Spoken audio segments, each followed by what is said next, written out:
becoming a terrible beast. My name is Ronald DeFeo Jr., but people call me Butch.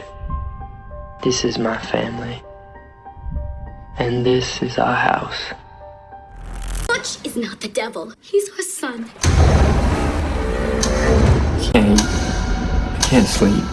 I just spend night after night after night watching you. Mom, there's something wrong with Butch.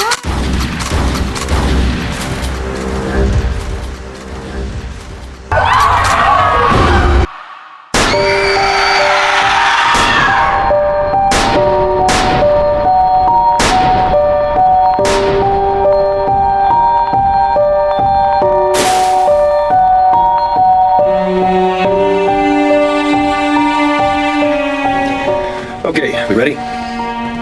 Then let's get started. The year before the Lutzes moved in, a young man named Ronnie DeFeo had brutally murdered his entire family in this house.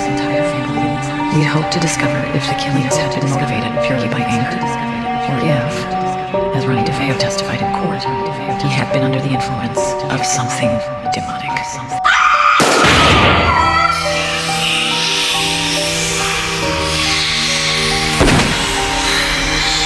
What did you do? What did you do?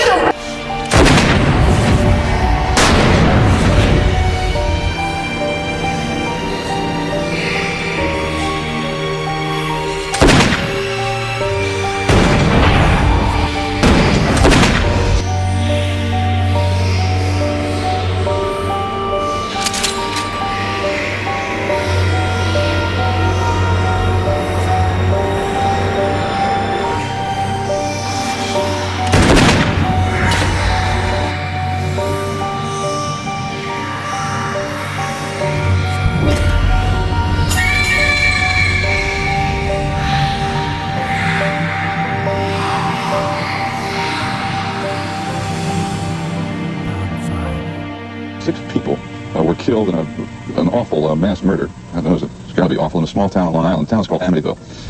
On November 13th, 1974, around 6:30 p.m., a 23-year-old man entered Henry's bar in Amityville. Recovered one weapon, a .35 caliber Marlin 336 hunting rifle. Based on his research, Katzenbach suspected a second weapon, a snub-nosed .38, was also in the killer's possession the night of the murders. And what he revealed there shocked everyone. The man, later identified as Ronald DeFeo Jr., also known as Butch, revealed something that would set off a chain of events that would unfold a far more sinister reality. Welcome to Creepy Me TV. Today we are going to talk about one of the most chilling cases in American history. This tragic event has captivated the public's imagination for more decades. So let's dive deep into the details of the Amityville horrors. Ronald DeFeo Jr. was born in Brooklyn, New York City on September 26, 1951. To Ronald Sr. and Louise DeFeo, he was the eldest one among the four siblings. His father worked as a Buick dealer and was known as an authoritarian, hot-tempered, and violent man who would frequently argue with Louise. Major question about this crime, which still hasn't been answered, the question of motive. It's reported that Ronald DeFeo Jr. stood to gain about $200,000 in life insurance from the death of his family. Police say they're not ruling that out as a possibility. No doubt it's one of the questions that could be considered by the grand jury this week. In Amityville, Long Island, Bill Barnum. On the night of November 13, 1974, everything changed for the DeFeo family. Ronald Jr., now 23-year-old, walks inside a nearby bar, where he stares frantically at everyone. People sitting in the bar were shocked and stunned at what they were seeing. There he stood, Ronald Jr., as he was shivering from head to toe. And in a very scared voice he said, "You gotta help me. I think my mother and father are shot." As soon as Ronald Jr. told them about this incident, a small group of people went to 112 Ocean Avenue, which was located near the bar, And what they found inside the house was bone-chilling and straight out of a horror movie. Inside a bedroom, they found two bodies lying face down on the bed, with blood all over the sheets. They were the bodies of Ronald DeFeo Sr. and Louise DeFeo. One from the group, DeFeo's friend Joe Yeswit, made an emergency call to the Amityville Police Department. The police soon arrived at the crime scene. They went inside the house and started searching for any clues the killer had left. As they were looking all around the house, the police discovered something terrifying. In another room, the police found 4 more dead bodies lying upside down on the bed. Don, 18, Allison, 13, Mark, 12, and John, 9. All 6 family members were found dead in their beds, having been shot with a .35 caliber Marlin rifle. The crime scene was eerily undisturbed. There were no signs of struggle or forced entry. The children had been killed by single shots, while the parents had each received 2 shots. Physical evidence suggests that Louise DeFeo and her daughter, Allison, were awake at the time of their deaths. The victims were later buried in Stevie Charles Cemetery nearby in Farmingdale. Ronald DeFeo was a lone surviving member. He was taken to the local police station for his own protection after suggesting to police officers at the scene of the crime that the killings had been carried out by a mob hitman named Louis Fellini.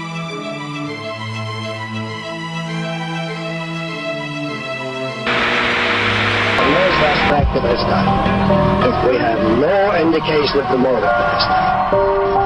What about Ronald DeFeo, the son, the surviving son? Ronald is being safeguarded by the Suffolk County Police at this time. Why safeguarded? Why?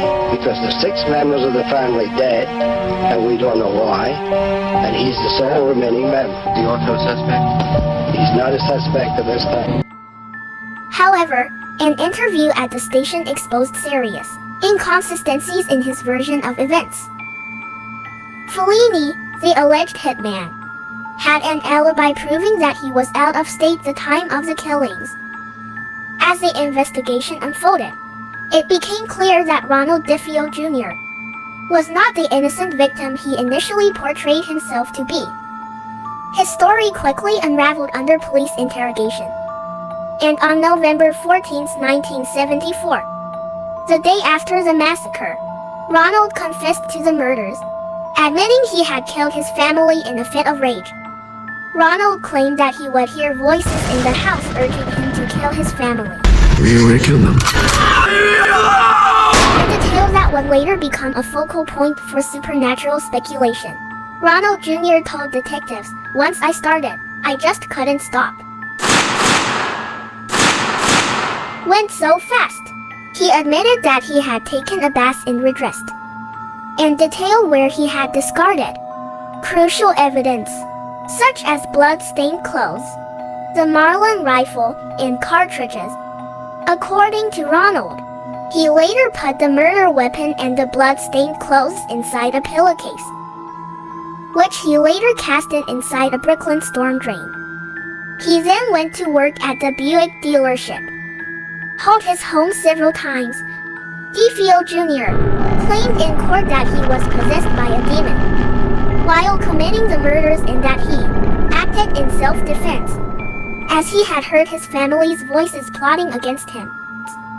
And in 1975, Ronald was convicted of 6 counts of second-degree murder and condemned to 6 concurrent sentences, 25 years of imprisonment to life. Ronald was incarcerated at the Sullivan Correctional Facility, Fallsburg, New York, and all of his appeals and requests to the parole been denied. Since his conviction, Ronald has given several varying accounts of how the killings were carried out. In one instance, even implicating his own sister, Dawn, in the murders. Ronald remained at the facility until his death on March 12, 2021. But the DeFeo murders were not the end of the story for the house at 112 Ocean Avenue.